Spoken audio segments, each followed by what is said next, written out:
This meeting to order at 8:34 a.m. on August the 22nd. And we are today here to have a work session, which is a discussion of matters regarding the fiscal year 2017 and 18 budget presentation, including but not limited to 1, the general fund revenue and expenditures, and 2, council initiatives and goals, and 3, any other items needing council direction. And Tina, you're the lucky woman today. The entire agenda is yours. All right. Let's get started. Okay, as you mentioned, good morning, Mayor, Council, Mr. Valenzuela. Tina Deersky, Director of Finance. As you mentioned, Mayor, we are going to focus solely on the general fund as we discussed other major funds at our last workshop. We'll talk about the revenues and expenditures for the general fund as well as other potential opportunities for council to consider.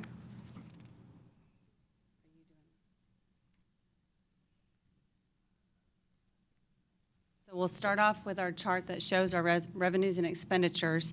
You'll see an increase there for taxes. That includes property tax, sales tax, and franchise fees.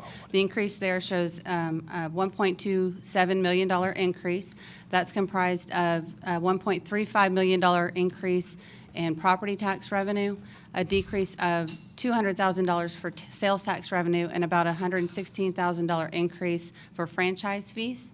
Can you break out those numbers for us so we have sales tax separate from property tax, separate from franchise fees? So the increase for sales tax revenue dollars, and then the increase from LY. Break down the dollar amounts, Tina. Oh, yes, Separate ma'am. the three. You have them. You mean the total budget? Yes, For ma'am. property tax, Yeah. yes, okay. That is $33.5 million for property tax, $17.4 million for sales tax, but that does also include bingo tax and alcohol tax and a couple of other smaller taxes. And then the franchise tax is $4.6 million. So we have $17.4 million for sales tax and $33.5 for property tax and $4.6 for franchise. Yes, ma'am.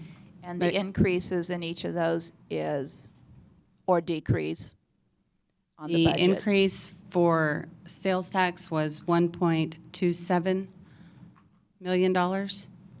The decrease for sales tax that we actually budgeted was $200,000, but again, there's other taxes included in there.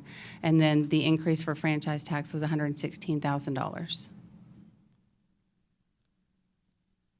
And the sales tax number is relative as a decrease to the current trend for the past 6 months or Yes, for the ma'am. entire So last year? For strictly for sales tax, we were planning to budget $17 million for fiscal year 18, and that's based on the trend that we've seen over the 11 months of this fiscal year of an increase of 3.29%. So we're budgeting for an increase next year of 3%. So it's 0.9 less than current trend? 0.29 less than the current trend. Yes, ma'am. All right. And your property tax is an increase of $1,270,000 over last year? The property tax alone is $1,351,833. And is that based off of new properties on the tax roll, or is that based off of increase in property values? Property values and some new construction and improvements. It was about $83 million worth of new construction and improvements, and the rest, I believe, was increased valuations. These numbers come in after the property owners dispute their property. These are taxes. certified values. Okay. Okay. Okay. So moving on to charges for services, there's an increase there mostly due to ambulance revenue. And in the other account, the other line, pardon me, there's about $300,000 each for interest income, for municipal court revenue, and for the indirect cost that is allocated to the general fund from other funds. And those are pretty secure numbers, so you wouldn't anticipate a lot of fluctuation in those numbers based off of this budget? I would not. We reevaluate those numbers at the end of each month once we've closed the month in our system, and so we feel like they're pretty solid. Of course, there's room for fluctuation, and we'll reevaluate even after the end of August to make sure that we're still on the same track. So in our total revenue line, basically what we're saying is the greatest risk to this general revenue fund would be if the sales trend was different than the forecasted trend, which is a little less than where we're at currently in the trend. Otherwise, basically, those revenue funds are secure numbers, meaning Yes, ma'am. very comfortable with them, don't think there's going to be much fluctuation, can kind of count on that coming in. Yes, ma'am. Well, these are conservative figures based on me working with you and Daniel over the last 15 months. So there is a possibility that those numbers could go up in fiscal year 18, but based on what you've seen, these are very conservative. Is that correct, Tina? Yes, sir. I would agree with that. So if we're ready to move on to expenditures, you'll see an increase to the personnel expenditure line.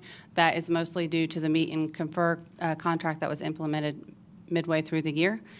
There's a decrease there for O&M. That is mostly due to the we're no longer obligated for the Mutterfer Hirschfeld rebate agreement, so there's a decrease to O&M for that. And in the capital line, the $50,000 increase, the only real big increase that we had this year was for traffic, and we did contact Patrick Frerick, and that's due to it's a revenue and an expense, so it's a wash in the end. So your capital expense line here does not cover all capital expense. It only covers what? Can you see there? Mostly in our capital accounts and our funds, they budget for things like computers and laptops. We have an actual capital fund for the general fund.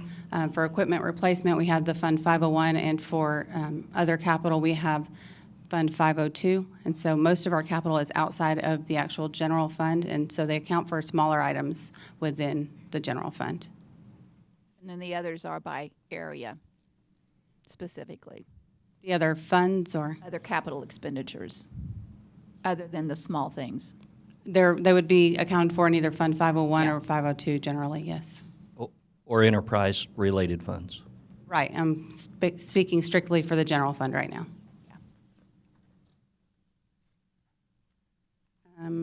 Okay, I think that covers that slide unless anybody has any questions. So basically, right now, you are projecting $1,747,128 in terms of increased revenue over total expenditures. Yes, ma'am, that would be our marginal revenue for fiscal year 18. So next, we'll move on to general fund revenue sources. I'll point out there that your property tax makes up 46% of your general fund revenue. Your sales tax makes up 24% of your general fund revenue. And Describe those relative to last year. In other words, what did property tax make up last year in terms of percent property of the total? tax, I believe, was 45% last year. We looked that up yesterday, yes. And sales tax was 25% last year.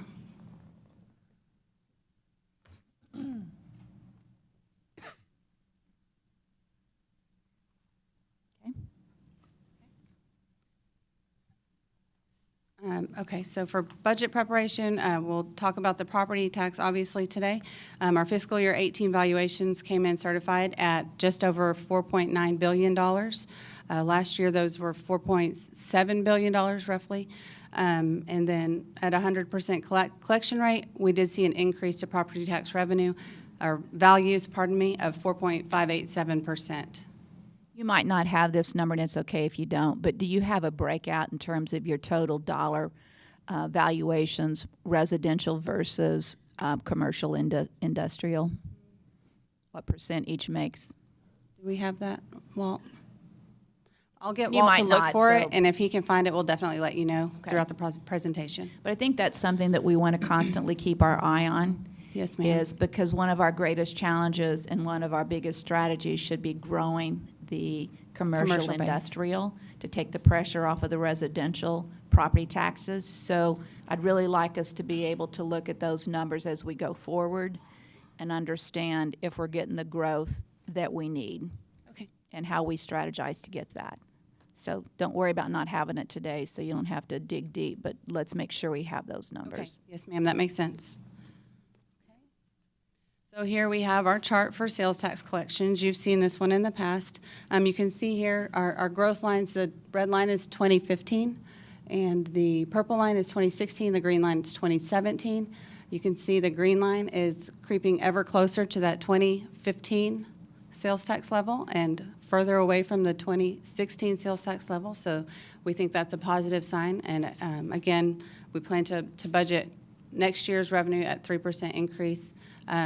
This year, we're projecting to end the year at about $16.5 million, and so that 3% increase would bring us to $17 million. So we're projecting sales tax up the 3%, right? Yes. And do we, and of course, I don't know that you have these numbers again, so don't feel bad if you don't. Okay. But we obviously want to understand the trend line relative to how much of an impact the oil and gas industry is having on us versus just the strength of our economy. Because what we do know is in past years, the oil and gas industry had a huge impact on the total, and then we get caught off guard when it falls apart. So we want to understand the basin of the business here in San Angelo on a, base level. How good are we? And you might not even ever be able to pull those numbers together. What is the number that you're requesting? Well, if we take a look at, if you will, on the sales trend, first of all, you have alcohol tax in there, so there's that number, and whether that's growing or decreasing, my assumption is it grows. But then I don't know if you can pull apart industry specific to the oil and gas industry, and whether that's where our increases are coming from, or whether the increases are coming from general merchandise purchases. Okay, I understand what you're saying, and we do produce a report every month that was sent out in Friday packets that breaks it out by industry, so we would probably be able to get you that information. That way we can better understand our growth Yes, and whether we need to be nervous if oil prices go down again. Yes, ma'am. We'll move on to general fund expenditures by division. You can see there that fire is about 23% of our general fund expenditures. Police accounts for almost 28% of general fund expenditures, about 51% in total. And then in the other piece of the pie up there, other 6.19%, I'll just point out that it includes amounts such as the rebate agreements that we have. It also includes the CBTD contract for transit. And also includes civil service leave payoffs in that section. And then the government section includes city manager's office, city council, internal audit, municipal court, legal, city clerk, those kinds of divisions and departments.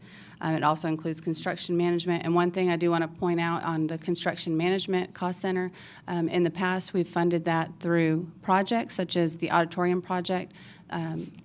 That construction management position assisted with that project was able to charge out a fee that was reimbursed to the general fund to cover the cost of the cost center. So that's the way we've done it in the past, but we've seen a trend where that service is being used quite a bit by general fund departments and divisions, so we plan to fund it partially by the general fund for the coming year. We do have a funding source for that, and it will not increase FTEs, but we just wanted to make you aware of that. So, moving on to general fund expenditures by category.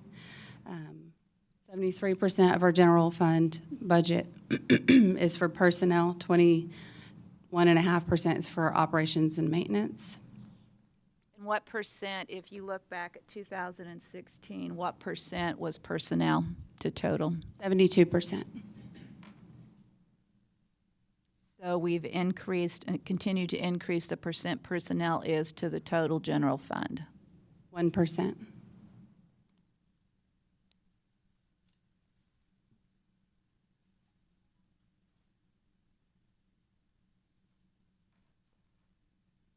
Any other questions on that slide?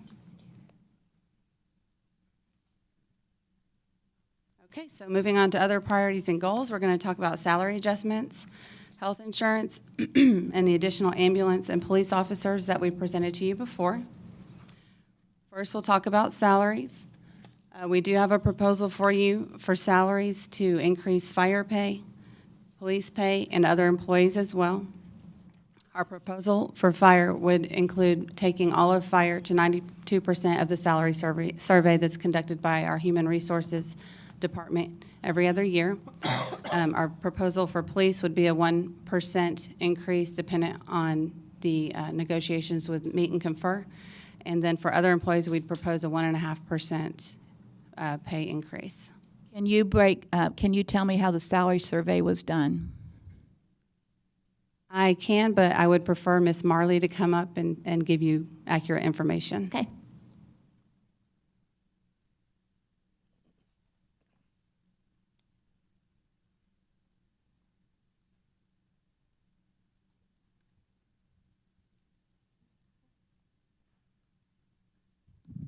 Good morning. Is this on? Okay. Good morning, Mayor, Council, and morning. City Manager. Did you have a specific question about the study or just in general how it's done? Well, just because when we start to quote numbers like 92% or whatever, then we need to understand what it's 92% of and Okay. how we got the numbers for Okay. the calculation. So what's the calculation based All right. on? Very good. As you know, the City Council back in 2008 came up with a list of 13 cities that they wanted us to compare ourselves to. And the decision on those 13 cities was made based on population. Hold on, I've got it right here.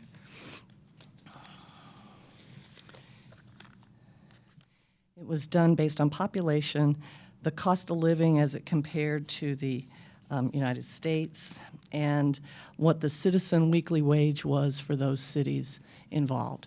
And so the 13 cities has been our benchmark that we have used for all salary studies since that point in time. What we have is a little over 390 different titles in the city. And what we do is we compare 200 of those titles against those 13 cities. We do it every other year, and we send them our job descriptions and the job titles and our pay ranges for those 200 positions. And then the comparable cities will choose what positions they believe match favorably with those jobs. We get their pay ranges then for each of the 13 cities, and we determine the midpoint of each of those ranges and come up with the average of the midpoints for those 13 cities. And then we take our midpoint for our range and compare it to that number, and that's how it comes in.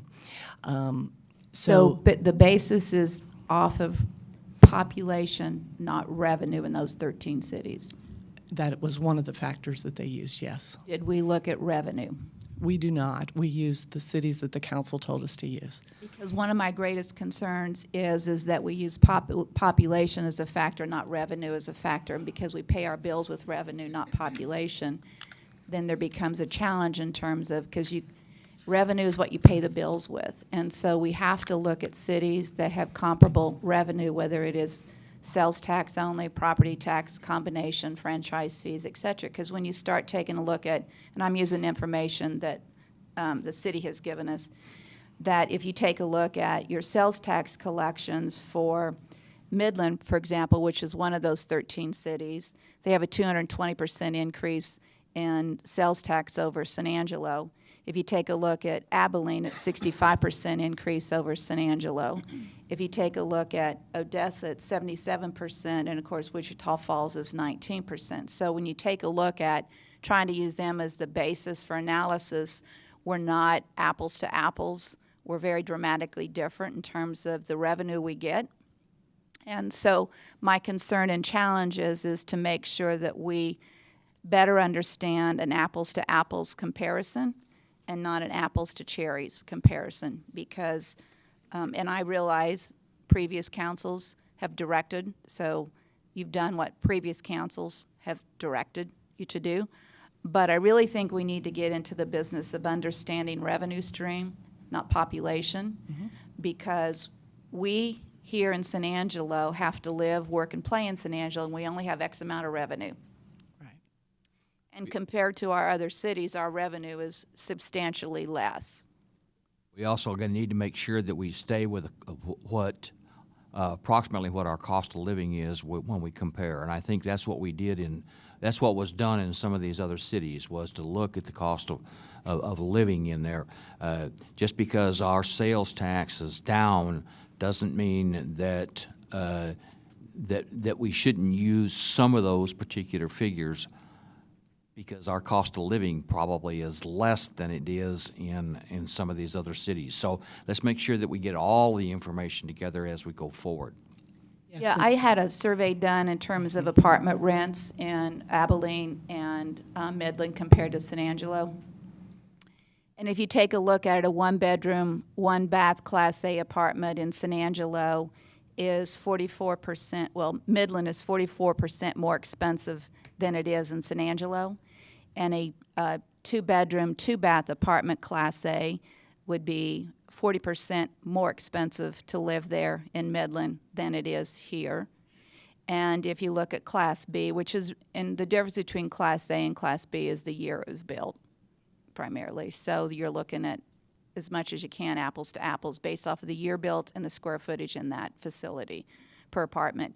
So if you look at Class B, Midland is 25% more expensive in a Class B, which is an older apartment, and 50% more expensive in a Class B two-bedroom, two-bath apartment. I could give you Abilene's numbers, which are, interestingly enough, if you compare Abilene to San Angelo, the dollar per square foot in a Class A apartment is $1.21, Abilene $1.06. So a Class A one-bedroom, one-bath is cheaper in Abilene than it is in San Angelo. And primarily the same in Class B. So in San Angelo, Class B, one-bedroom, one-bath is 99 cents per square foot. And in Abilene, it's $1.02 per square foot. So your two bedrooms are pretty comparable. But those are the other things, and I think that, not to diminish the numbers, but we've got to better understand, because our citizens live here, we live here. We need to understand what our revenue stream is here so that we make the best decisions in the big picture for our budget.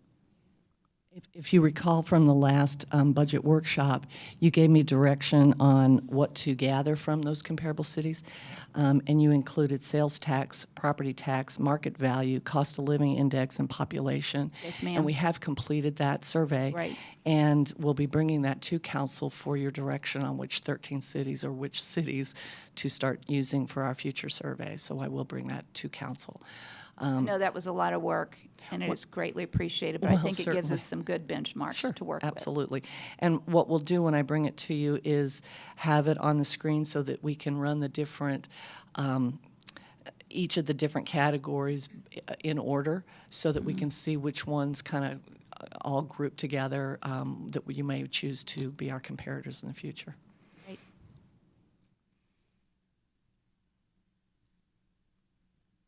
Council members, any input, any questions, any thoughts? I've got a question relating back to fire.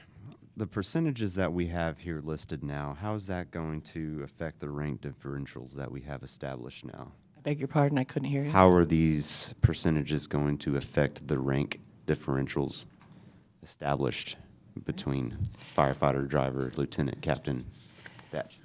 From captain to back chief, from lieutenant to captain, from firefighter to driver, the separation is greater. They will get a bigger increase when they make a promotion from those ranks. Can you say that one more time? Yes, from captain to bat chief, from lieutenant to captain, and from firefighter to driver. For the promotion that would be driver to lieutenant, it is slightly less. Presently, the promotional amount would be $7,778 a year, and it would drop to $4,322 a year. And that would be in this upcoming year, should any lieutenant vacancies come up and a driver were to promote, they would receive a $4,322 increase. I do see a couple members of our firefighter pack here. Yes, I do. If they have any thoughts on this. We have spoken on it. Fred, do you need to come up? Okay. Thanks, Fred. You're Lisa, Yes. I have a question on the police 1%. Are you still in meet and confirm meetings? And is this kind of a target number, or what does the 1% represent? The 1% is the number that I was told by budget that they had available for police salaries. And yes, we are still in negotiations. Thank you. How about over here? Do we have comments? Tommy? Question. At one point, we had, this is old information because I'm an old guy, we had STEP within both police and fire. Do we still have those? And if we do, are they active in either department? All right. Let's talk about fire first. In the fire department, it was either 2 or 3 years ago, they went away from steps, and they went to something that they've labeled loyalty pay, which in effect does the same thing as steps. The fire department, Chief Dunn, through rigorous work, several hundred hours, put together a chart where each rank has a base pay only. So every single person that's in that rank has the same base pay. And then they're paid $25 per year for their years of service with the city, and that's what they've called loyalty pay. And so as each year increases in their service, they get another $25 for that. So essentially they're moving, but it's not steps per se. Lisa, yes. that $25, when do they receive that? Is that a monthly figure or Yes. an annual figure? It's monthly. It's So monthly. for each year of service, they get $25 per month? Correct. Okay. As far as the police department goes, keep in mind those are meet and confer contracts. They are agreements that we meet with the with the police department, and they have had steps in years past. I think the largest it ever got up to was like 28 steps for a police officer, 27 steps, which was ridiculous to try to manage. And I think years and years ago, each step number equated to how many years a person was with the department. And 2 contracts ago, we decreased those number of steps to 13 steps for a police officer. And in the current contract where we are in 2014, when that was negotiated, the police department agreed that as part of their salary structure, those steps would freeze. And so whatever step they were in, they were going to freeze on day 1 of that contract. And because they went to a different way to calculate their pay raises, what they agreed to do was to use our midpoint system that we use for all the rest of the positions in the city. And so when you take those ranks in the police department and determine a midpoint on their range and then build all the steps outwards from that center place. So each year of this contract, as they've gotten pay increases, we have added that number to the step. So when last year, when the police officers got whatever it was, 7%, 9%, whatever it was, that was added to each step. So although they didn't move a step, they received a pay increase in that step. Now, I was told that this question may be asked, and so I did prepare an example for the police officers in what it would cost us to, first off, smooth out all of the steps, because when you build the range from the midpoint out, the separation between all of those 13 steps is not the same percentage. So if we were to move somebody from step 1 to step 2 and they got 3%, but step 7 to 8 was only 2%, the raises would not be comparable. So the first thing I had to do was take all of those existing steps in this example and smooth it out so that they were all 3% apart. And that was the number I picked based on the range of the difference between the steps presently. The cost to do that initially right now at the current rates is $85,000. Then if you were going to award 1 step increase for each of the people in those steps, that total would come to $169,631 for a total of $254,641 to smooth out the steps and give everybody a step right now, that at the current rates. Lisa, would you repeat that last statement about the 200 and some? Sure. I got the 85,000, Okay. what that is, but I didn't get the other. Okay, so it's $85,000 to smooth out the steps, and then it would be an additional $169,631. And that's to do movement of one step. So everybody at the first step would go to second step to go to 3. And that total is $254,641.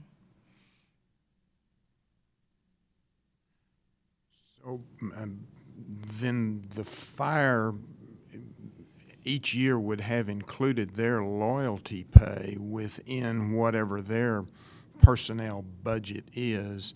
Police would not. Is it basically because of meet and confer?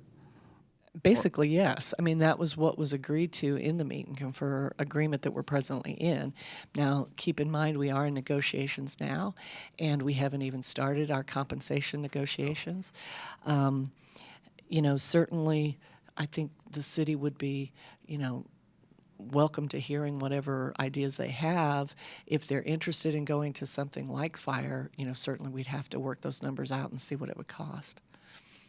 I'm wondering, not having any knowledge of, how the fire chief came to his, that might be something that may be more suitable. I have no idea, but that when you talk about that just, that may be something for conversation at least. My guess would be that it will be pretty expensive. Yeah. To find out what an app, you don't want anybody to lose any money on doing it. And so how you work that it's a complicated formula to try to come up with. We are also up against the gun on time for this contract. Mm-hmm. It expires on September 30th. And so it is something that we may have to do an agreement to extend it so that we could continue talking about that sort of a plan, because it will take some time to calculate. Okay, thanks. Mm-hmm. Tom, do you have questions or comments? You all right, Harry? No? I had a question. On the other employees, are we talking about the other city employees? And will they be getting a raise overall, or are we going to do where, the supervisor? Merit-based. Merit-based, is that? Merit basis? No, we are not doing merit-based, but is that what you meant? Yes, that's what I meant. Okay. We are proposing 1.5% just across the board at this point for all, and keep in mind that we're strictly talking about general fund employees here, but that would apply to employees citywide. Tina, on the other employees, do you do any kind of, or maybe this is a Lisa question, do you do a local survey to see what organizations are doing for other employees? I'm sure there are similar job titles and job duties with other employers in San Angelo. Yes, actually, we are working on one. That's what she was referring to a little bit earlier, Billy, in terms of what I'd asked them to do and that she's going to bring back in terms of the next meeting, in terms of all of that data. Okay. Yes, part of the strategy. We got the information from the Texas Workforce Commission. They provided us with a survey that's done statewide by region and by city, and so they provided us with that. Now, a lot of our positions don't compare favorably to positions in the private sector, but we are going through those one by one. There's 400 titles that they provided to us from local, or I should say private sector positions. And so not all of them matched up in San Angelo. There's quite a big number of them that actually, they provided me data from the Alamo region, which is not a comparison for us at all. So those we're having to exclude. It remains to be seen how many titles in the end will actually compare favorably to those private sector positions. It's just a lot of data that I'm having to go through. Lisa, do you have any information, this is somewhat back to the loyalty pay step. At one time, and I think we may still in the police department, the retention can be an issue just for them leaving for higher pay, less stressful jobs, maybe still in law enforcement, that sort of thing.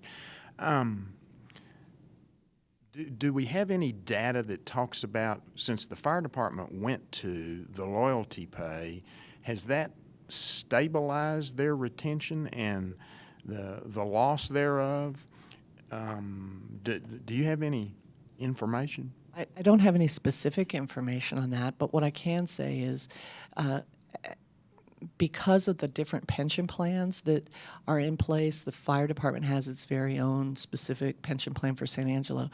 That in itself detracts from firefighters leaving here and going to another city to perform the same kind of work.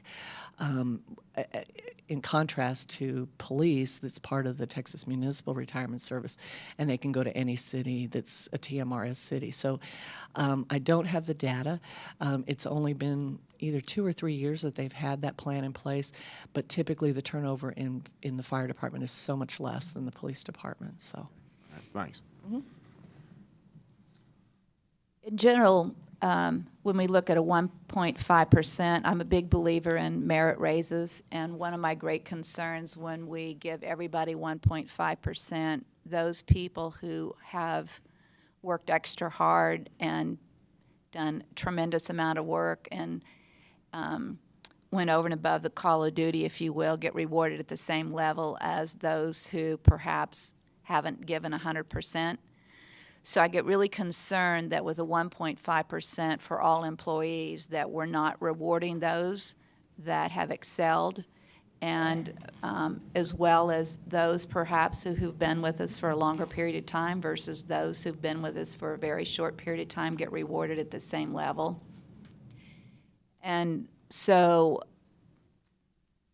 that's always concerning to me. And it looks like when I go back and take a look at, you provided us with summary of city employee raises and the information on here, and it looks like on a pretty consistent basis what we've done is treated all employees at the same level, and it's been a very long time since we've done anything about merit raises. And so in addition to the fact I think it doesn't reward those who do a great job, I also worry that not doing merit raises means we don't do reviews on employees.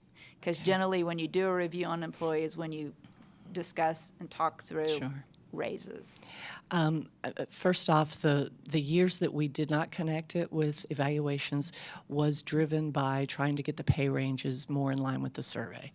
When you do a merit-based system where the meets gets one percentage and exceeds gets a different percentage, then when we're also trying to move the ranges to increase based on the survey, you can only go up with whatever the lowest number is of your pay raises, because then you're going to leave people outside of the range. If you move it up, in an example, if you went with 5% and 3%, if you couldn't raise the range 5% because the people that only got 3 are outside of the range.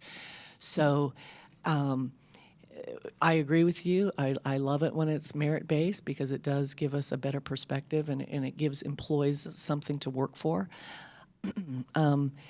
Just because we don't do merit-based increases does not mean that we do not do evaluations. We do those every year regardless. It's an 8-page document. It's very intensive, and it covers a wide variety of core values that you would expect in an employee. With this year's projection or proposal at 1.5%, that's driven by how much money was allowed in the budget to go towards pay raises. And in order to make those merit-based, we would only be able to go 2% for exceeds and 1% for meets to be an average of 1.5%. And when I looked at those numbers, it didn't reflect a big enough difference for those people who really do exceed versus the people that just meets, and I thought it might give the wrong impression to employees to not have to work hard because all they're going to get is another percentage. 1%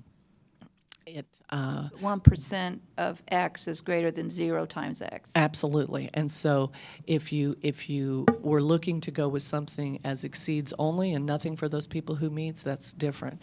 But based on what I was told that we had available, those were the numbers that we came up with. I think since we've got everybody to a standard rate, and I think that's what previous councils were trying to do, above 90% of whatever the medium was, I think I have to agree with what Brenda said, and I worked 40 years for a company, and we did merit raises based on evaluations, and that's the only way you're going to move this city to the next level. So I think we need to, as we go forward, after this particular fiscal year, we need to lay in place next year something where we can start merit raises, so when we're in the discussion at this time next year, we know that that's how we're going to move forward. Lisa, That can happen this, I'm sorry, go ahead. let me just say this. I know that we had discussed the 1% to 2%. 1% seemed like a small number for those that are exceeding, but this is a kickoff, and this will be an understanding for staff that the following year, that this is the way that we've set it up at this point. We did agree to do 1.5% to present to the city council so we could have this discussion about merit pay. And I do believe that 1% and 2% would suffice right now as an introduction to let people know, city staff, that this is the way we'll be doing it. Right now it's 1% and 2%, doesn't seem like a lot, but next year may be much better. You know, so again, it just signals to the staff that I do need to push myself a lot harder, because next year it may not just be a 1%, it may be a difference of 2 or 3%. So, okay. Absolutely. And I'd like to clarify that when Lisa speaks to the amount that was available for raises, as you know, there is that limited amount of resources. You can direct us to use it in any way that you'd like. What our goal was at this point was to present you a balanced budget. And so you'll see at the end of the presentation what that is, and we'll be happy to make changes, to play with the numbers, and let you direct us as to how you want to see the end result. Lisa, one other question. I think you gave us this information, and if not, just tell me, but there was this sheet and it was labeled number 3. Yes, that was Okay. mine.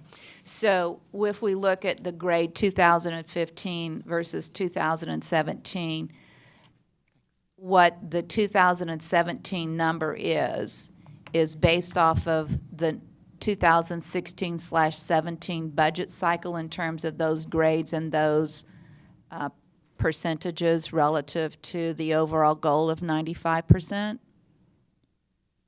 Yeah, well, it compares the survey done in 2017 to the cities, and then each of those grades is compared to those grades that were surveyed. So yes, it just shows the difference between where we've come from 2015 and 2017. But Lisa, that doesn't necessarily mean that those are budgetary numbers. Is that correct? Those are Yeah. based on the midpoint of the ranges? Right. I mean, this has nothing to do with budget. No, This I is know it just- doesn't. Oh, but, okay. But when Okay. we talk, we constantly talk about what percentage we are relative to the summary of the surveys. So Yes. you Yes. have, even though this has nothing to do with the budget, it Yes. gives us a very good picture of where we are by grade in terms of where we are. That is correct. And, you know, the other thing, and this is a tough thing to say to out loud, but it's a fact, and that is that most companies, most businesses, raises are relative to performance, relative to how well they did in their job, but also how well the company did.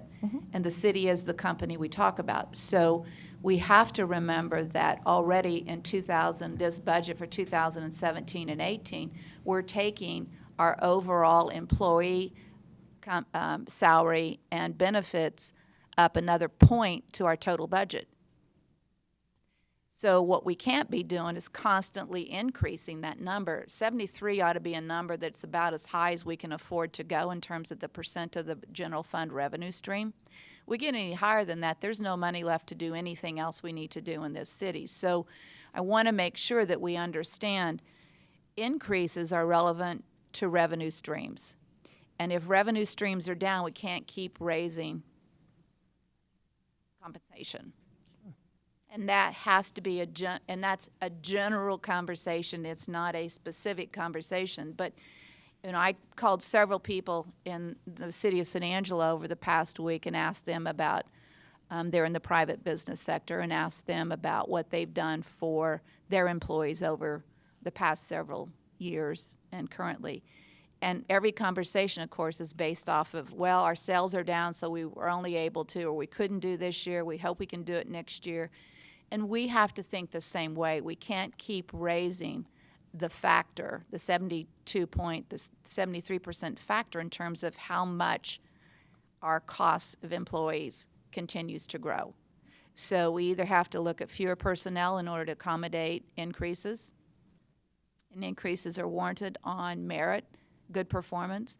A meet standard performance means you simply met the standard for your job, so salary remains the same.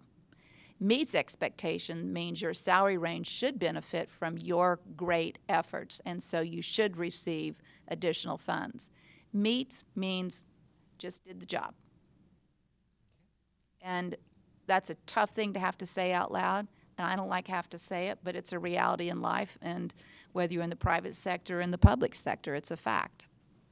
And we owe that conversation to the citizens of San Angelo, because they're the ones who, including everyone in this room, who help fund the budget. That's why it's important to grow that sales tax, because we're using other people's money. There's a lot of people come into San Angelo, spend money from around the surrounding areas, and when they come in for conferences and stuff. So that's the key. How do we grow that? Because we know that the property tax values are typically not going to go up that much to cover all these. We hope raises. not. Bottom line is, we hope not. Well, we do have one of two options, Mary. You talk about increasing those revenues, but it's also decreasing the expenditures, and you're correct. And the topic may have to be broached as far as the services that we do provide. You know, which ones are least a priority for the city, and which can we cut back on, which would also cut back on those expenditures. So that's something for a later day. But absolutely, it's either you increase your revenues or you decrease your expenditures, or a combination of both. So We have a lot of new members, including me, on the council, and one of the objectives that we discussed yesterday is making sure that we've got a full year ahead of us in terms of really looking at the 2018-19 budget, is really looking at those areas where it's a consistent expenditure but not a revenue stream to cover those costs. Because at the end of the day, we do know we want the city to have some of the best and brightest employees, and we want to make sure that the best and the brightest employees are rewarded. So we've got to look at all kinds of things, and one of those is decreasing our expenditures to allow for some growth and some promotion for our employees. But it's going to take a lot of diving in on each one of us here, and we'll have time over this next year to do that, where so many of us were brand new and you guys were way ahead of us in terms of the budget and the process. And so I just want to set the standard for where we're going to go forward. So Mayor, how if I many could- employees do we currently have? I beg your pardon? How many current employees does the city have? We have like 982.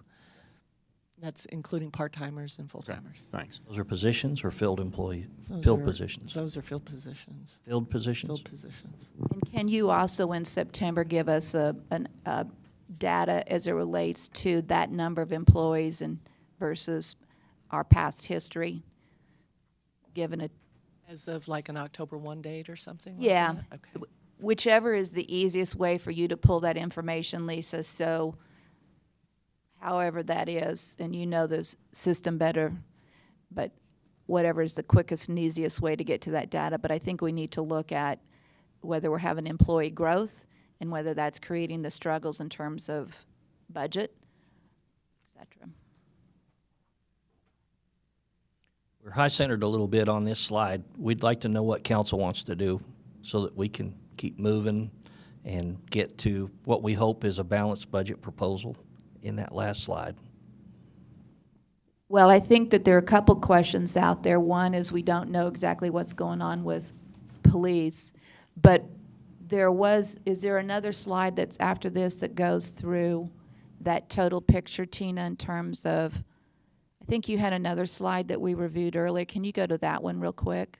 And it was the one, no, go forward, not backwards. One starting with marginal revenue and moving forward, or? Very last slide you had yesterday. Yes, ma'am. Going.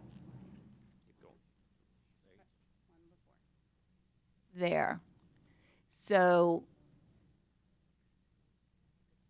this is your total proposed expenditures relative to the things that we just saw previously in terms of the breakout by grade, or basically 1.5% for all employees, and then you went through.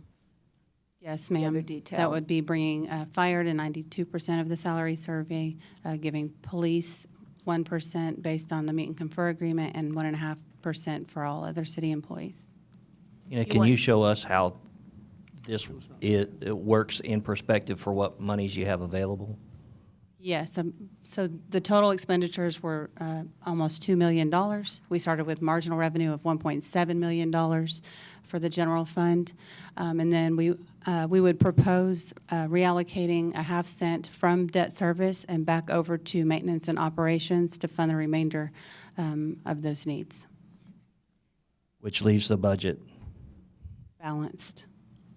So when we talk about a balanced budget, the conversation always ultimately is what is left out of here. In other words, are there things that we're not spending money on because they need, because we don't have the money, but are going to become a crisis issue over the next year? Are there things that aren't being maintained that really need to be maintained, but we don't have the money to do it? I mean, it's one thing to just look at the numbers on a slide and say, okay, we've made the numbers match up. Here's the revenue, here's the expense, here's what we're asking you to support. Bottom line is, here are the numbers. But what don't we know? What has been eliminated from the budget through the process of budgeting that someone might have wished for? Well, several years ago, we did eliminate the transfer that we were making to Fund 502, which is our capital improvements fund. So we would probably want to try to build that back up over some period of time. And I know that Daniel's had extensive conversations with operations about equipment replacement and the needs that are there. And I believe that they have come to a plan or a goal for that as well. And that's a big one, actually, the vehicle replacement part of it. And Shane and I and Patrick, we talked about that, and Michael, to determine, what is it that we absolutely can get by this year. We know that our sales tax numbers have been down, so we're working with that. But we also understand that we're going to have to make some adjustments upwards in the coming years to make sure that we have a solid vehicle replacement policy. And at this point, what we're presenting is a number that we feel we can get by this year. Again, we're very hopeful that those revenues do go back up. All indicators show that they will. But regardless, as we move forward, Mayor, as you're talking about reducing expenditures, we can reallocate that to areas which are most important to us, and that's to make sure that we do have good vehicles for our staff. Anytime a vehicle goes down, we lose productivity, or we're spending more money on maintenance costs. So there's some issues there. So that's one of the areas, quite frankly, that I wish we could have more money for. But we do have an amount at this point that we feel will properly address our needs for this year. And we did make sure that we keyed in on replacement of vehicles like our first responders, police officers, fire truck, ambulance. We're making sure that we're addressing all of that as a priority right now. And for now, getting by until we get into the next year. But you're right, there's certain areas that we still do have needs. We wish we had more money for to replace more vehicles, but right now we do have a number that we feel we can get by. Mayor? I just want to remind everybody that a budget is a fluid document. It changes every month based on your revenue streams, and we did it in fiscal year 17 when we knew that we were down. We cut back on a lot of things. So this document can change. It's just a plan today to get us started. If the revenue streams go up and we find that we've got needs, we will change this budget. We do it every month. So just want people to understand that this is a start for us for fiscal year 18 so we can see where we are, and then we will adjust it as we go forward, whether it's month or quarter or whatever the case may be, based on revenue streams. There are a couple of highlights in the presentation we've skipped over that I think are very important, and there are a couple of lines on here. Tina, would you cover the ambulance and officers lines, please? And Yes. As well as health insurance, because we haven't gotten into the details Yes, of ma'am. those issues yet. All right, we'll go back to where we left off in the presentation. So we have 3 options available for you for health insurance. One would be for 0% increase to the employee and a 2.6 increase to the city. That would cost somewhere around $80,000. That number is not certain yet. Lisa has, I believe, quarterly meetings to discuss that one, and she'll bring it back to the council once we have a more concrete number for that. But that's a good estimation of what it would cost. Another option would be a 2.2% increase to the employee with a 2% increase to the city at a cost of about $63,000. And then your final option would be a 10.6% increase to the employee with a 0 cost to the city. And the budget numbers you showed us, which one of those options did you use in calculating the budget? In presenting the balanced budget, we chose the, I guess, the split or the compromise in the middle of 2.2% increase to the employee and a 2% increase to the city. How does our health insurance measure up to other private employees and/or other cities? I know that Lisa has done the research on that. Do you have that available, Lisa? When you say how does it stack up, what do you mean? Well, for example, if right now I think based off of the last budget, 2016-17, we were spending about a little over $6,000 per employee on health insurance in terms of the city's coverage. And correct me if I'm wrong on that number. I'm pulling it up from memory, so I could be off on that number, but I think that's what you provided. For health insurance alone, it's $5,844 per year.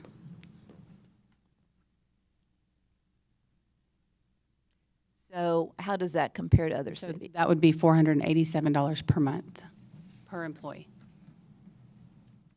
All right. I have it here. All right, so we surveyed again the 13 cities, and 5 of them we couldn't get responses from because we did this in a hurry a couple of days ago. The average, and let me give you the cities that responded: Abilene, Brownsville, Denton, Killeen, Louisville, Midland, Odessa, and Wichita Falls. The average that those cities pay, which, and again, they're self-insured, just like us, the average for those cities was $615.67 per month that they pay for all their employees and retirees. Ours is $486.99. Do I have comments, questions on this side? All right, so based off of the budget, it reflects the 2.2% increase to the employee and the 2% increase to the city of San Angelo, and that's that 62,691. Yes, ma'am. Yep, that's correct. Okay. Then go through the ambulance conversation. Okay, so we have also included in the budget presented an additional ambulance. The cost to the city would be about $432,000. That asterisk there is to note that we did include some amount should there be raises included with that as well. That would entail keeping a peak hours ambulance crew in effect for next fiscal year, but we would recommend using another one-time funding source for that since it's a temporary cost. So this just includes the cost of the frontline ambulance. And Tina, all of the training and everything associated with bringing on another ambulance, the $432,000? Yes, ma'am, that's my understanding. I will say that these numbers were provided by Chief Dunn. And The training portion of that is the time necessary to bring those new employees onto the floor, and keeping that peak ambulance in place is the temporary expenditure that Tina talked about. Okay. So that includes all your equipment needs that they would have as well, Chief? The 430? That number there is the number to get those kids into rookie school for that year. There is some additional expenses into the next year as they will, their pay will go up, and then I will have to start paying for certifications and some of their gear, and they've been included into that next year's cost also. But not in the 432? Don't need it that first year. Okay. Other questions, comments? Chief, will you just very briefly talk about the importance of getting this ambulance? So why is it that we need a 6 out ambulance at this point? Currently, right now, we have 5, and when we say 6 ambulance, we mean staffed. Correct. Right now, we have 5 staffed ambulances spread out kind of in a circle around the city at the stations. Right now, our run volume is so great that we killed fire trucks or shut down fire trucks to man reserve ambulances over 200 times last year. So when that happens, that means you're without fire suppression for about an eighth of the city during that time frame. And these runs can take from an hour to hour and a half to make those runs and get back in service. So you're leaving. And at the rate that that was occurring, 200 times is a lot of times to shut down a fire truck during the year. The run volume, and as I talked to you in the strategic planning, Mayor, the old metric used to be about 2,000 ambulance runs per staffed ambulance. And the mayor had asked me about new metrics, so I went out. They do have a new metric. It's called unit hour utilization. And where we're sitting right now is about 0.35, but that doesn't include PT time, training time, and other time. That 0.35 is currently just the time it takes to make the emergency response run and do the paperwork required with it. So you're looking to get down lower. If we can get down below 3, that's much better than where we're sitting now. Basically, it kind of tells you how much time they're out of service when they're with that metric there. And so if we say today, go buy the ambulance, when would it arrive? Well, we have, it's not the ambulance we need. I have to train the staff, and that's 16 months of training before I get them trained. This is the other reason she was talking about the peak ambulance staying in. That keeps that going during this time frame, because right now I've got a pile of recruits that are already through all their polygraphs. So basically, I've got a list that would be ready to go by October, November time frame to start them. And then you're talking about 16 months before they're through. And this number, Go ahead. that number is while they're in school being trained. That's. So the question mark is, if it takes 16 months to get them trained, if we buy the ambulance today, October 1, new year, new budget, who's going to man that ambulance? So does that mean your current staff gets pulled because, or do you wait till you get them trained before you buy the ambulance? Because if you buy the ambulance today, you don't have the staff to run it, right? This is where we're doing the peak ambulance right now. Right now, we're staffing a peak ambulance from 9 to 6 to offset a lot of those runs. You're not buying a new ambulance for this crew right now? No. Even if you told me go buy the ambulance right now, by the time we got it in, it would be probably next fall before we even got it because of their wait times. So what we're looking at here has nothing to do with buying the ambulance, it's just the cost of staff? This is the staffing up of the ambulance, yes. Because I think, I don't know, but I thought part of that number was buying the ambulance. The ambulance cost comes out of capital, which we purchase ambulances every year, and working those in is not a big deal. We have 5 staffed ambulances. We keep 7 ambulances in reserve to do things such as the rodeo, football games, or if ambulances break down. So we have reserve ambulances. This is what the fire trucks use when all those 5 staffed ambulances are out, when they have to make a run when there's no ambulances available.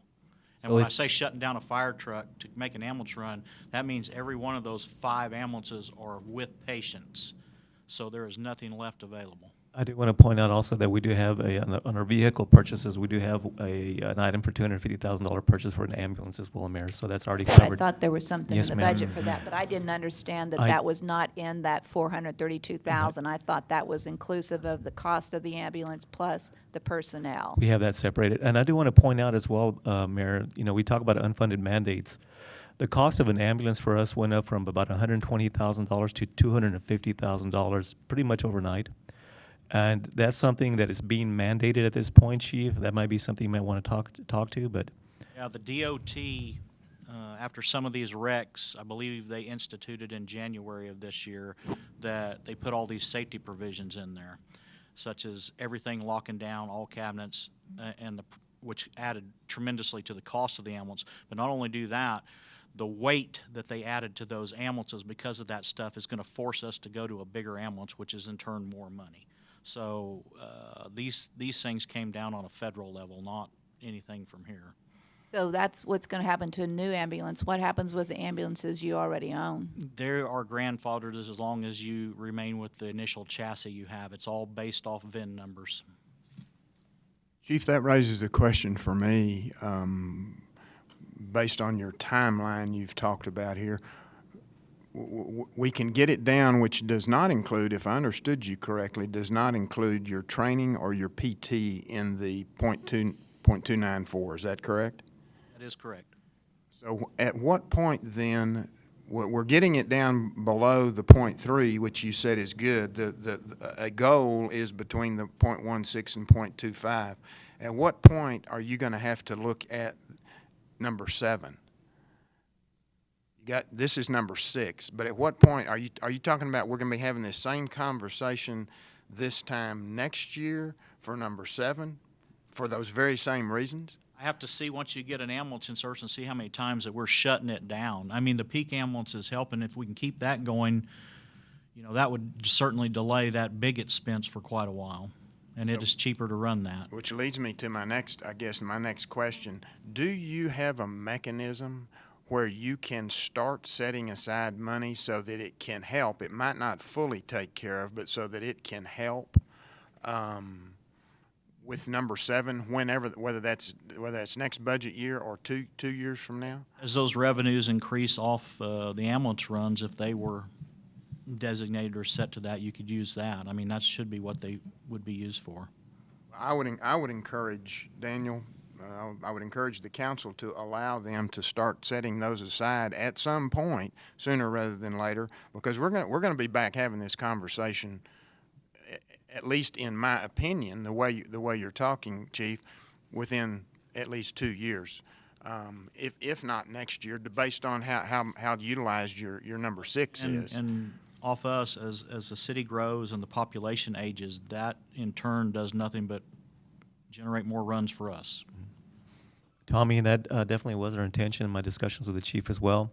As a matter of fact, the 6th out, or the peak ambulance that they're running at this point, is actually fully funded by their runs.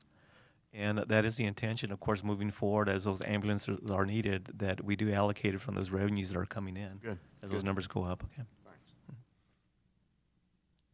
Further question on the ambulance? Brian, does the new federal mandates, do they affect the residual value of our ambulances when we're done with them?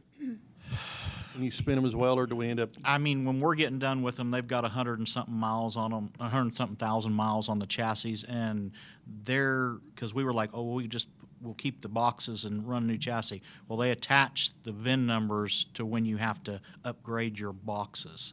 So I guess if somebody, those boxes won't even fit on a big one, as far as I know. So I know that we kept one of the most recent chassis, and we refitted it so that it can be used in the code enforcement department. Okay. So they may not be suitable for. City shop uses our chassis for city vehicles when we're done with them. So that Answered what I needed. And we've remounted those boxes. That was one reason we went to those type of boxes.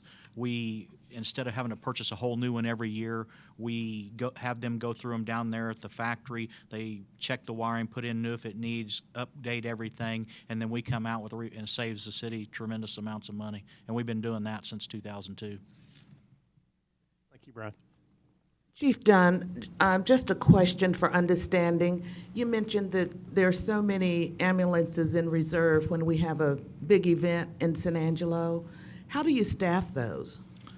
The reserve ambulances are not staffed on a daily basis. Now, if the school districts, like on Friday nights, football season's coming up, the school district pays us overtime, or pays us a fee to man those, and they're reserved for them. So we hire overtime, and overtime goes and mans those ambulances. But the school district or the rodeo or whoever needs those ambulances there for that occasion, they pay for those to be manned. That's not out of your budget. It's No. you Well, build them. It gets rolled Yeah, into. but I mean, it's billed yes, out, if you will. Yes, it's a per usage fee. But you've hit on a good point. Special events does have an impact on overtime for fire and for police, and I think police they're really struggling with it, and they may be asking for guidance at some point. I mean, because right now, I mean, you're thinking about it, we have almost 100 football games on the books because we're the ambulance county-wide, so we're doing, you know, Christobel, Great Creek, Wall. We're doing all those football games on Friday and Saturday nights, ASU. So Do we have, and doesn't mean we have to have this answer now, but do we have the number from the police department in terms of what overtime based off of special events is as a part of their dollar budget? Frank, could you come forward just a minute? Why don't we go ahead and advance the slide, and we can talk about PD also.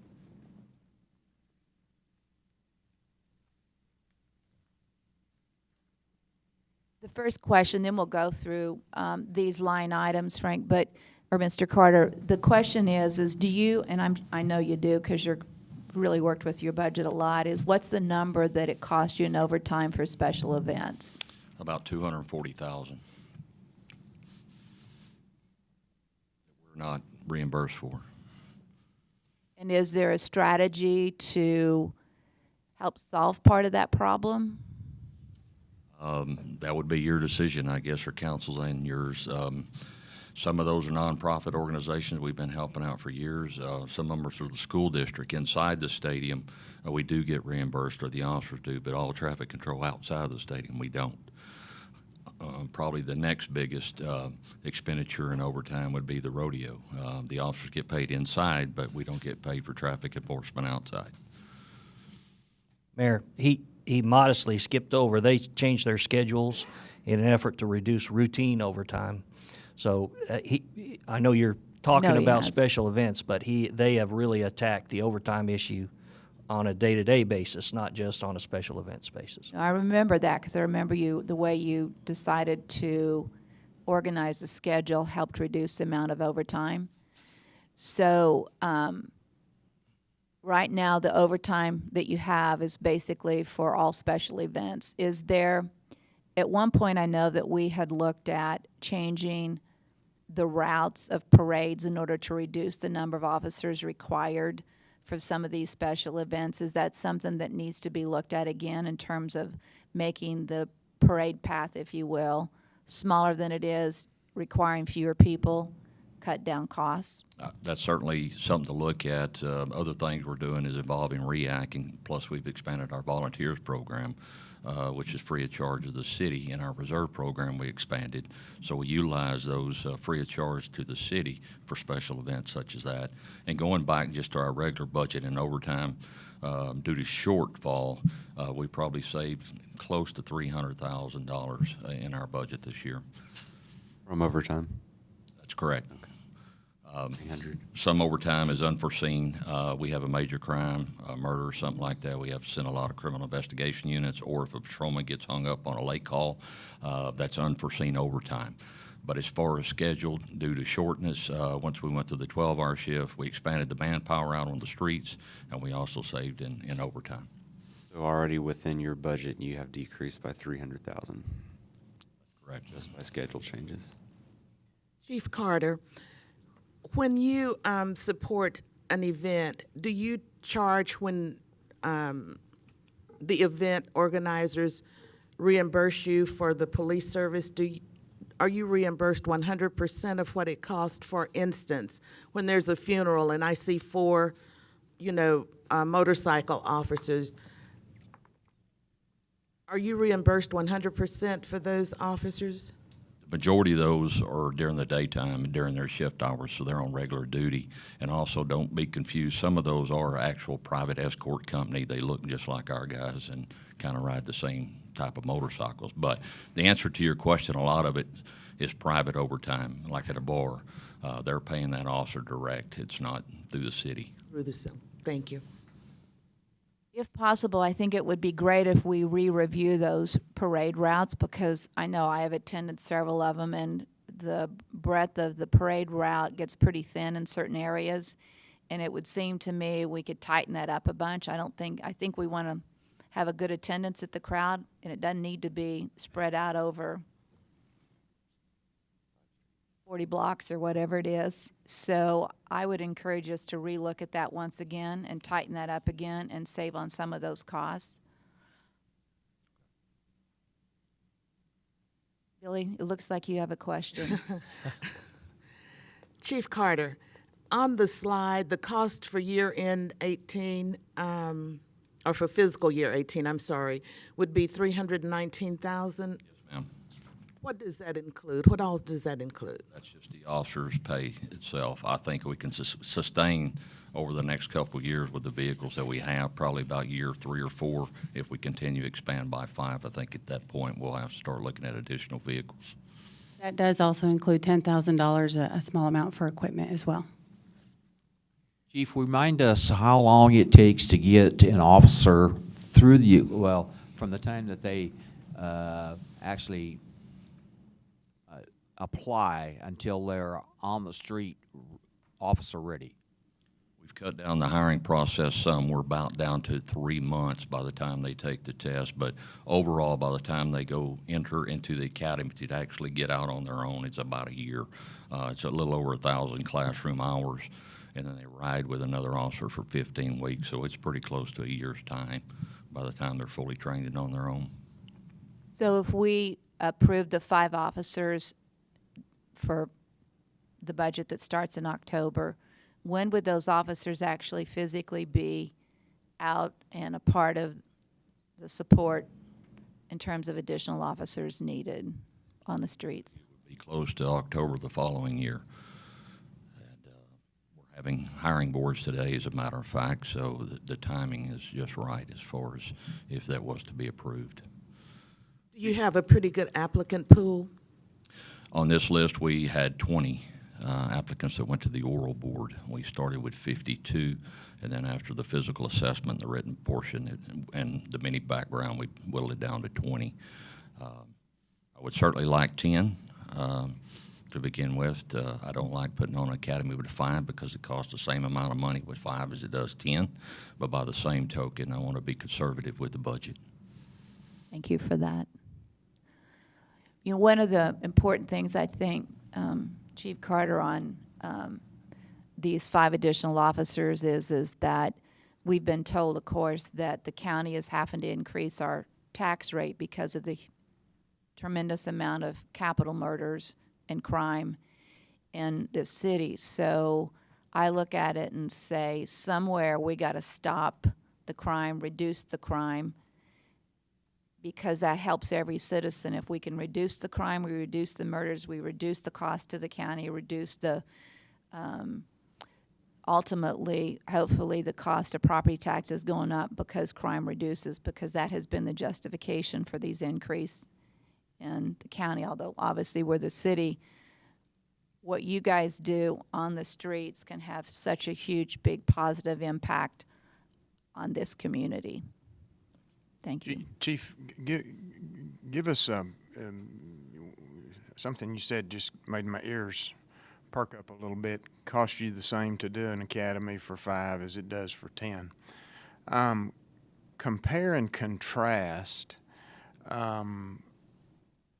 what additional things could be done with an additional 5 officers above and beyond these 5 right here that would be of benefit to the citizens. I'm going to take it to the point the mayor just made. I'm assuming that would obviously give you a much better crime fighting initiative and effort. So what other things would 10 do for you today, as opposed that 5 would help, but 10 would be that much better? In 2016, we saw a large spike in violent crimes. Also property crimes. Roughly back in February, we were experiencing a lot of property crimes and burglaries, particularly in the Santa Rita area. We pulled together a burglary patrol unit, and they worked nights, and they targeted these repeat offenders, basically. The majority of the people we deal with are the same 20% over and over. They get in, and 2 days later they're out. Saw significant numbers decrease over those 2 months when we had burglary patrol. That's one of my plans with the additionals, to have an anti-crime unit specifically that targets these repeat offenders and actually patrols hot spots in undercover vehicles. At the other addition would be child crimes detective. The number of cases that are coming through that office is alarming. So those would be certain different areas that we would look at. Also, in addition, with increasing our full-time staff, I'm sure that's going to reduce our part-time staff, and we have one part-timer right now, and his sole job is cold cases. That's something I'll never let go, and that's something very important to me. We have about 14 What is that again? cold cases, murders. Cold cases, okay. We have at least 15 cold case murders that we're actively looking at. So the additional 5 would, I don't want to put words in your mouth, but would no doubt help you just in your crime fighting efforts and initiatives. And if I understood what you said or what we were presented in the strategic time, your goal at some point is an additional 20 to get to your recommended numbers there from the FBI and the other National Police Chiefs Association. Thank you. To help you get there, the 20 would help, but based on our population size, help us get there. So the 10 would get you there sooner, but it would also then make, with the child crimes you mentioned, with the burglaries that you mentioned, could make that much bigger of an impact today. Well, because again, to the mayor's question, it's going to be a year. If you get the okay here, it's going to be a year before these folks are on the street. So if we're this time next year, we're talking 5 more. We've got another year before those are on the street. Okay, all right, thank you. Had one quit yesterday, and so yes, I know of several that are going to be retiring in the near future as well. Some of those positions will also be added patrol. We're projected to increase calls for service from 2016 to 17 by 10,000 calls. And based on that 20, that's the actual minimum recommendation. If we stretch it out 4 years and we have a growth of 1 to 1.5%, then we're talking an extra 5 bodies by the expiration of the 4 years. Tina, just a real quick question, and it kind of brought it to mind when Chief Carter talked about October of 18 before these officers are on the street. This 319, 815 that we see in fiscal year 18, what's that number going to be for those 5 officers in fiscal year 19? Because obviously, then you've got 5 full officers that are on the street. So we've got to look at the next year's budget, that's going to be an increase without even additional officers. So that 319, 815 for fiscal year 18 is going to increase in fiscal year 19 because now you've got 5 certified officers on the street. I think that would be a question for Ms. Marley, depending on, what the ranking. I'm not sure what those differences in. What they move to when from they move cadet from pay. recruit or from, I don't even know. I guess my point I'm trying to make is But yes, there would be some additional costs we're when they're. looking at this particular year, and those rookies are going to be in school all year during this fiscal year. For them to be trained in fiscal year 19, that's going to be there's going to be an additional cost to the city's budget in order to make that happen. That's and correct. I think people need to understand that what we're trying to do here is fiscal year 18, but we got to be cognizant of what impact that makes for beyond this fiscal year. Describe what that 319,815 is in terms of, is that all salary and benefits? Describe what that 319,000 is. 304,000 of it is just salary and benefits. We did include the 1% raise, just to be conservative in case council did direct us to do that. And then there's a $10,000 allocation for equipment. Chief, does the 10,000, does that get you the equipment that those officers need to not only do their job, but to adequately protect them to the best of your ability to protect them? I think we can manage. Harry, I did find an answer for your question. That cost for fiscal year 19 would be $341,000 plus any raises or anything like that that would increase it. But your base is already established. That 341 that's just these 5. 319 would become It 341. includes $320,000 for salaries and $21,000 for equipment, including weapons. So an additional $21,000 to $22,000 just for these 5. Yes, sir. Thanks. I just want to make sure that as we look at numbers, we know that making this particular decision makes an impact on next year's budget even before we ask for additional officers. So people need to understand as we go forward with these things that it just is not fiscal year 18 that we're looking at. We got to look at beyond this in order for us to get to the numbers that the chief needs to protect his citizens.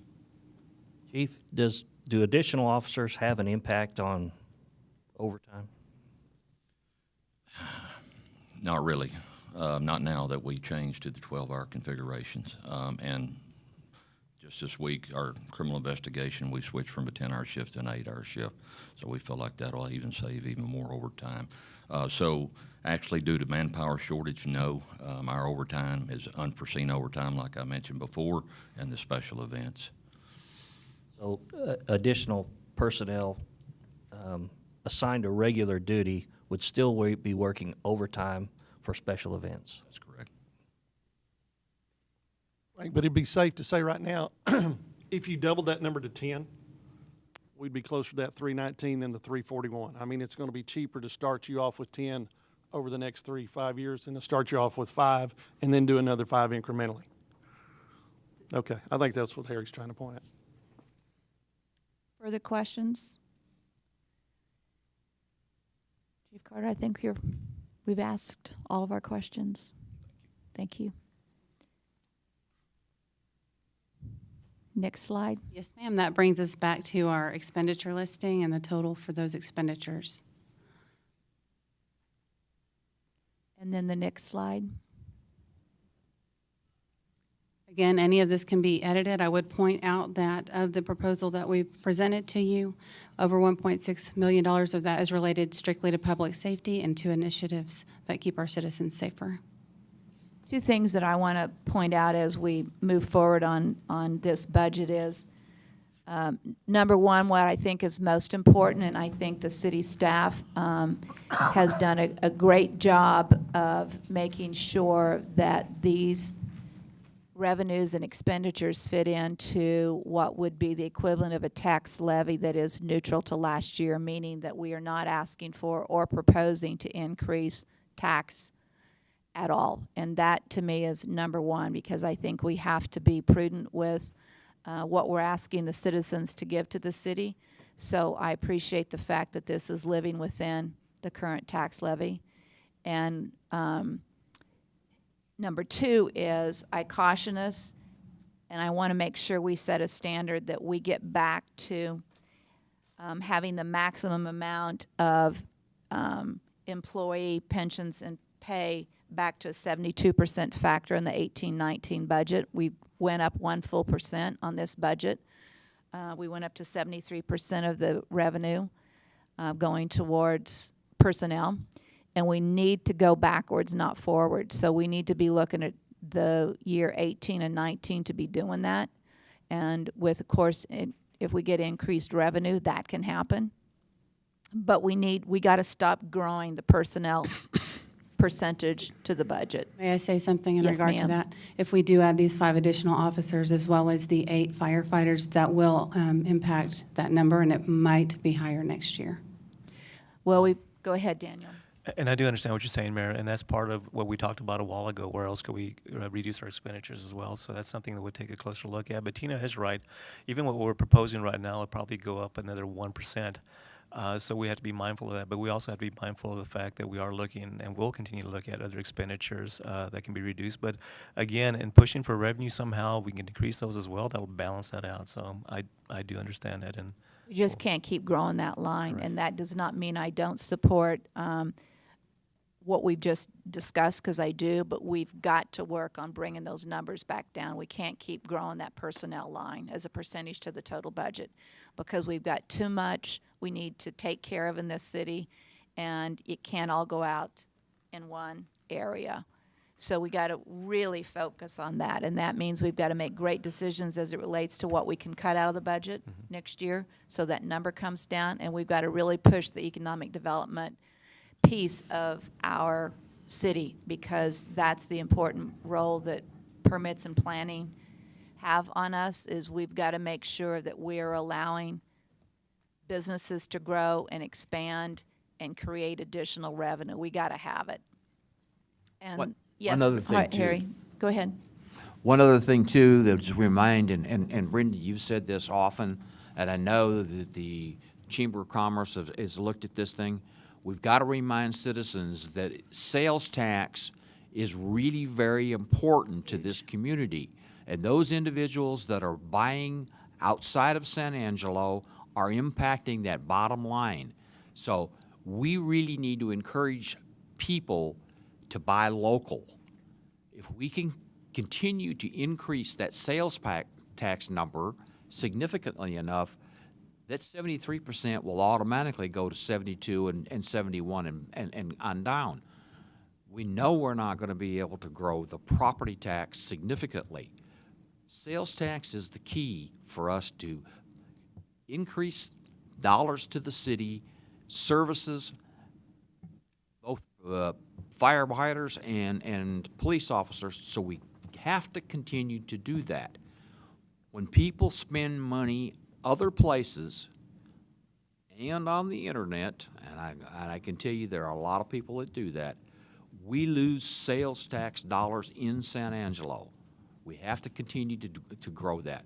And it takes everybody's effort. It takes everybody's effort that's in the audience. Well, there's two factors, and Harry, thank you for that, because that's hugely important. But number one is there's this continuing thing that they call the Amazon factor, and as we know, the internet sales continue to grow at a faster rate than brick and mortar does. So we as a city out here in remote West Texas, as we say, will constantly feel the impact of the Amazon effect. So it means that we really have to look at it aggressively and try to support the community here. We don't want to open up the San Angelo Standard Times again and see more businesses closing. We need businesses to be healthy. We need them to be successful, and that means locally we've got to support those businesses. Second of all is that, as all of you are aware, the property taxes have gone up from evaluations, and that means from evaluations to your pocketbook. And we have to be cognizant that most people only have X amount of income. So if there's more money having to go towards paying their property tax bill, that means there's less money to spend on the sales tax level. And so, again, it becomes very important that we look at economic growth and supporting our local economy. Speaking of sales tax, Tina, are we still working on our sales tax audit to know where these Yes, monies that are is still going? in progress. We haven't received the results yet.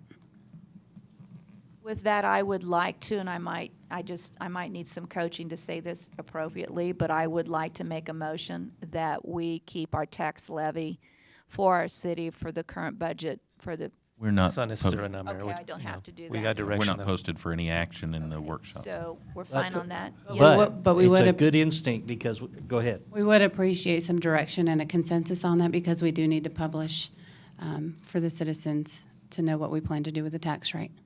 Before we go there, Tina, and maybe I was distracted and this was said earlier and I apologize, but do we know the number of city employees for San Angelo compared to those cities that the 13 cities that Lisa talked about, the number of employees they have? Did y'all say that earlier? I believe Lisa said that with the city, we have 982 employees, but I am not sure how that compares with other cities. I'm not sure if Lisa tracks that information. And we You can don't get you- have that, Lisa? Okay.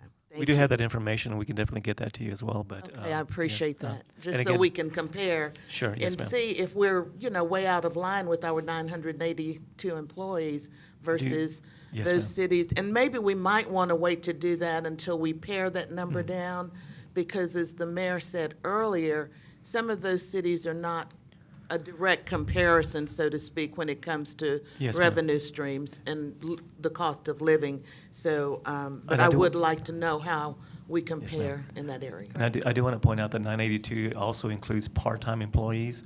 And also in getting you that information, it'd be important to also get you the information on the number of services we actually provide compared to those communities as well. And that's where I'm talking about. We may have to take a look at those services to see where we can perhaps reduce as well. So, but yes, we can definitely get that number for you. So I don't know how I say this then without taking a vote, but I am I am a believer that we must keep our tax levy the same as it was in 2016, or 2017. I think a statement like that from each one of you would be fine. And also, can I get more, further clarification on the proposal that we presented to reallocate a half cent back from debt service over to the M&O side, because we need consensus on that and have to publish that information as well. I'd like to start with the tax levy conversation first, and then we'll move to that and Okay. better explain it to everyone. Okay. Okay. Mayor, when you express your opinion, would you specify the tax rate, not the levy? Yes, it's Tax rate. 0.776 per Tina, $100. what does 1 cent on our, oh. Right here. 1 cent is $482,000, or $482,885 of property tax revenue to the city.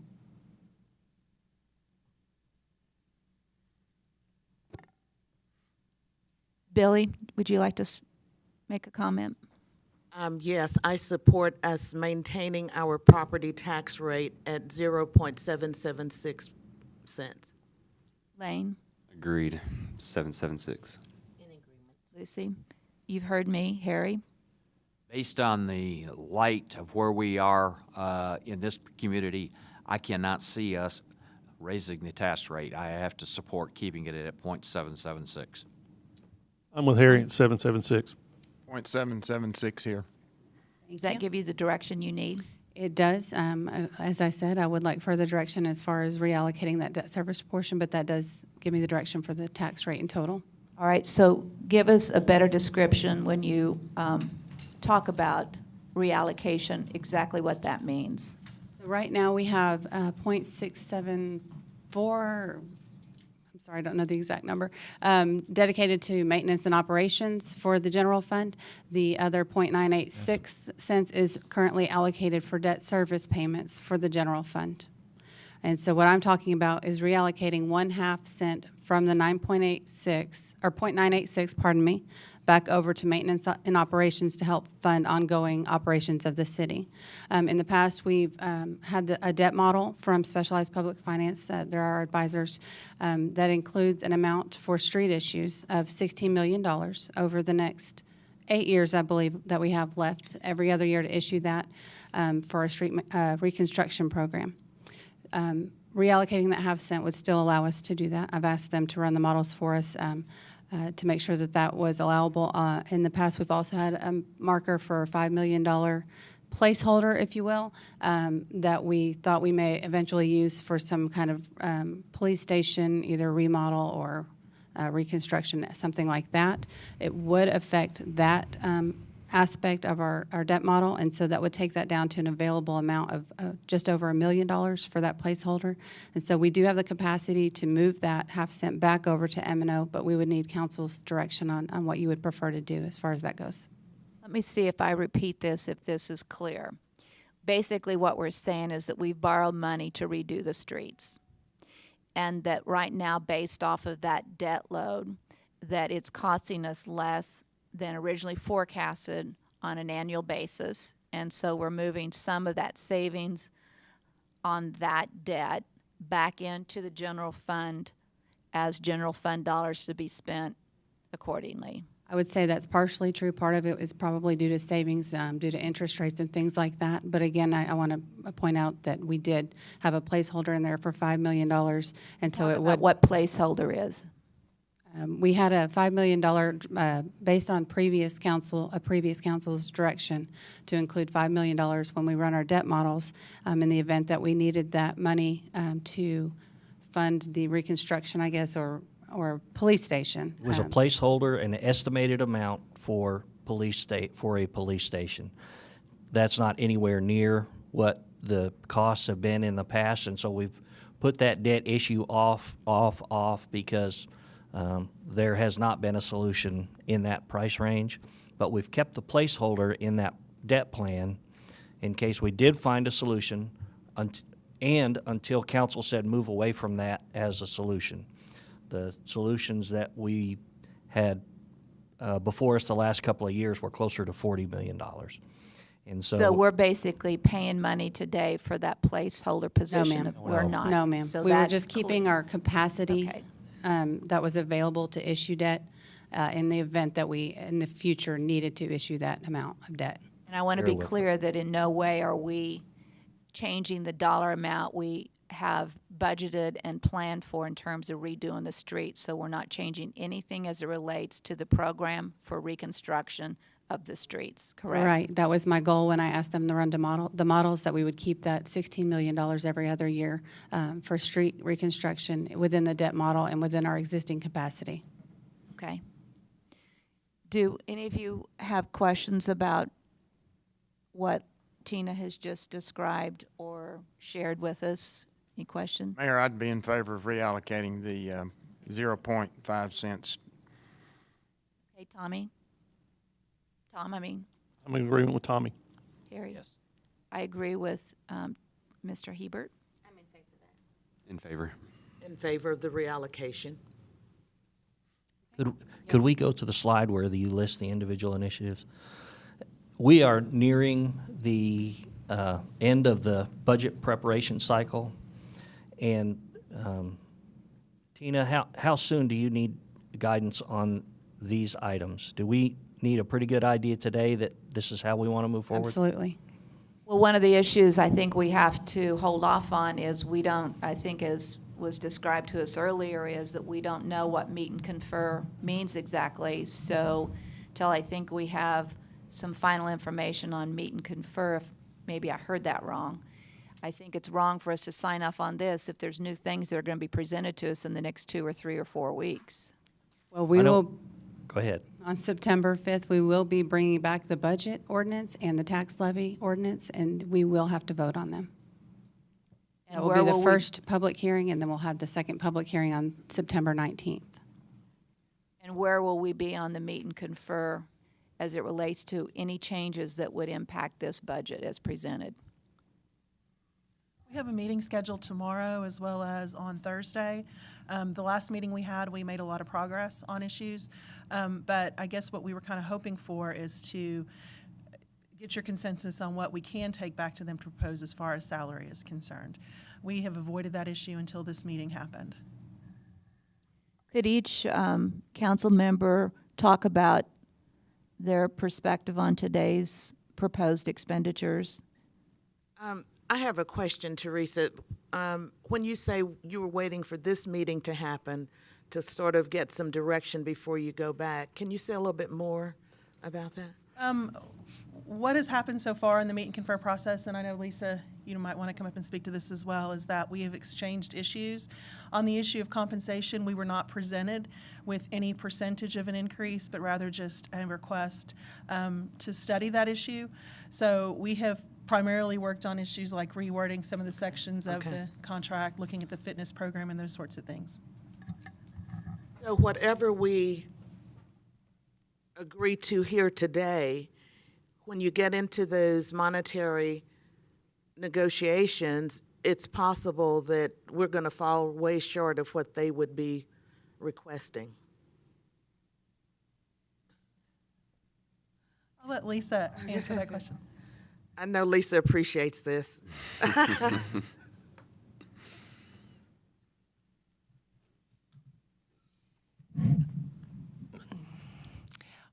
What we look for is some direction from council on the direction that we should go in negotiations.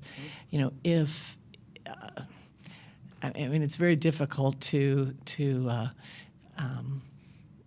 come up with what to tell you in an open session.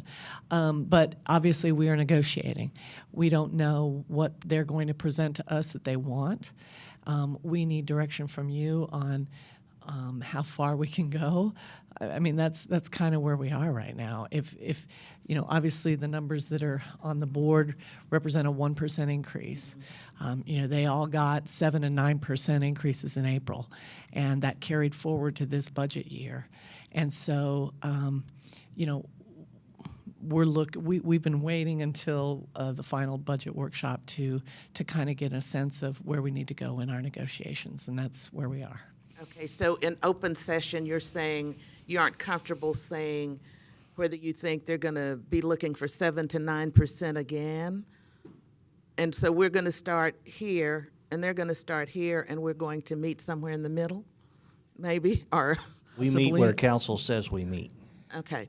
Yeah. So this, what we're putting forward today would be what the council would agree on that we go forward with, and you are able to present in the meet and confer. That's correct. Okay. Lisa, this moves, that's from 92% to 93%, is that correct, as far as that number on pay for police officers? Yes. It's 93%, okay.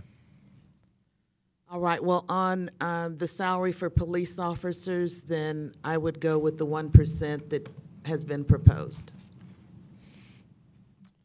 Lane? I'll say this is a good start with subject to change depending on meet and confer, but this is good direction until we get those numbers in. I've always been dedicated to the fire and police of getting additional officers and getting their pay to what is needed for retention, and the additional ambulance to cut down on their workload and bring those numbers down that we saw earlier.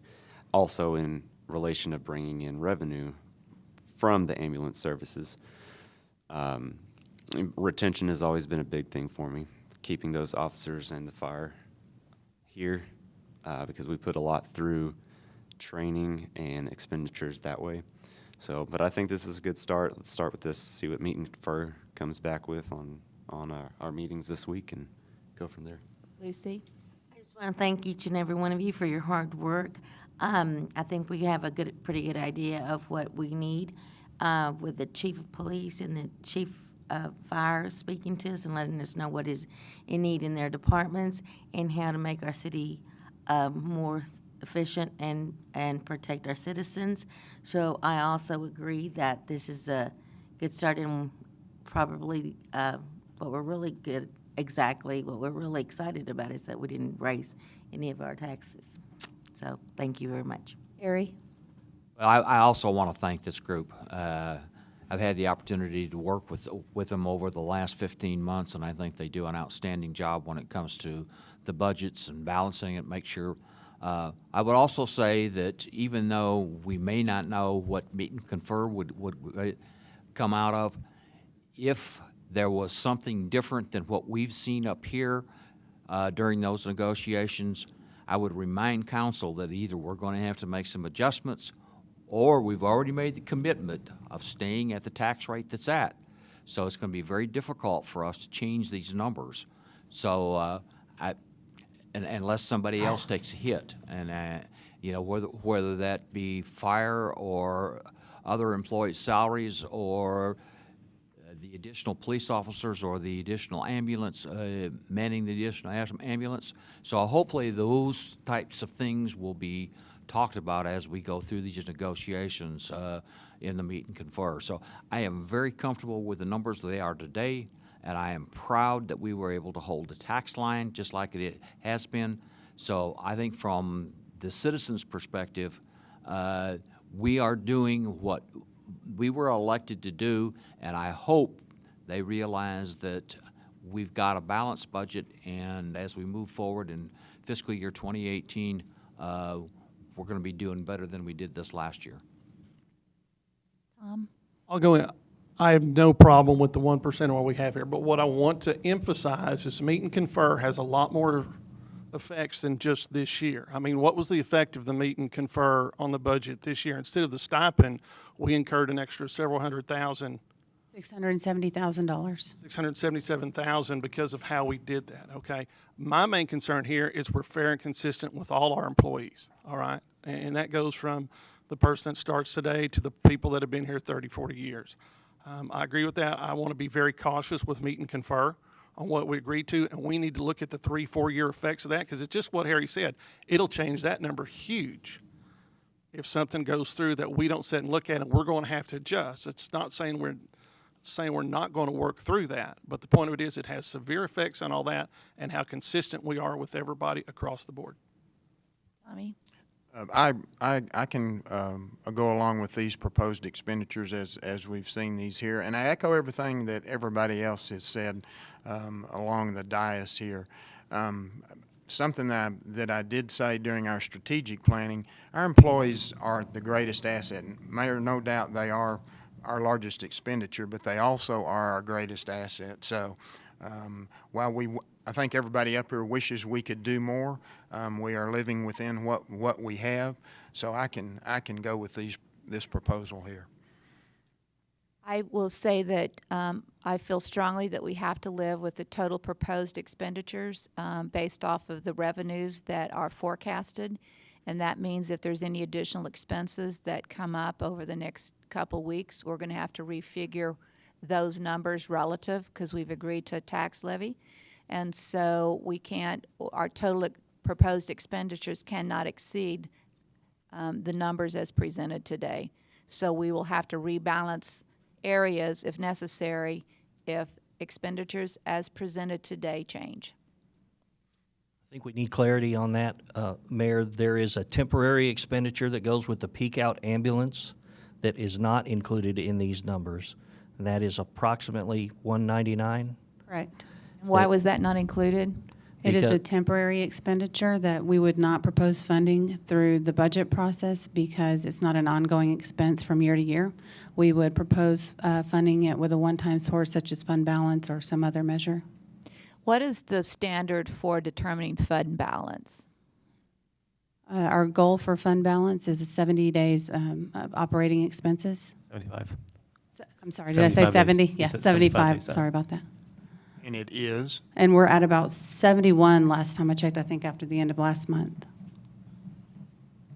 And lowering it by the 200,000 takes it down to? 70.99. It's not much. I mean, it's not much in our grand scheme of our general fund budget. It's a small amount, but it's not consistent with the way you worded your preference. So we wanted you to wanted to remind Just you of wanted that. to clarify. Well, but again, those expenditures that we've put up here today are the ones we were talking about. So now all of a sudden there's another 200,000 that we haven't been talking We about. I mentioned it mentioned that earlier. when we went through the slides, but yes, ma'am. And it's one of those things we covered yesterday, but it is the temporary, it's the cost of keeping that peak out ambulance running during the time that the new crew is in training. And once that new crew is on board, then that cost goes away. That's why we call it a temporary expense that we don't want to fund through the ongoing budget process. But it is money that comes out of a fund. Yes, ma'am. So it's, regardless of how you talk about it, it's money that disappears from an account and pays for something. Yes, ma'am, and we could include that in the original budget, but we could also bring it back through a budget amendment to council after the beginning of the year. Is everybody aware of that? We are now. So what is the total expenditures then? Including the peak out? Mm-hmm. One moment, please, I can get you that.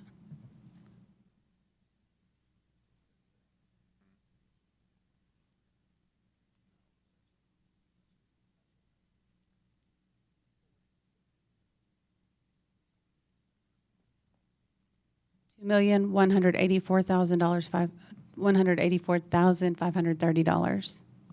So when you look at total revenue and total expenditures, what's the net? So all of a sudden we're not, does that wipe out the 3,478 and create a negative number?